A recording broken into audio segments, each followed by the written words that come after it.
Hello guys, so welcome again sa another vlogan. So for today's video guys, so samahan nyo akong palitan ng bags itong Wigo natin. Ayan. So papalitan natin siya guys ng Rotogrid 1 na black. So samahan nyo ako guys.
So ayan guys, yung pit ng 19555 na rim 15. So swak naman siya.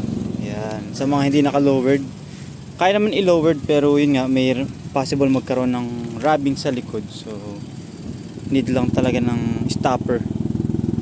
Ayan. Maganda naman yung pit niya. So taste ganda pa rin. Kung gusto nyo na mas okay pa siguro yung, or mabababa pa ng konti, i-low profile yung goma. Clearance sa loob, walang problema. Ayan. So pasok naman siya. Ayan.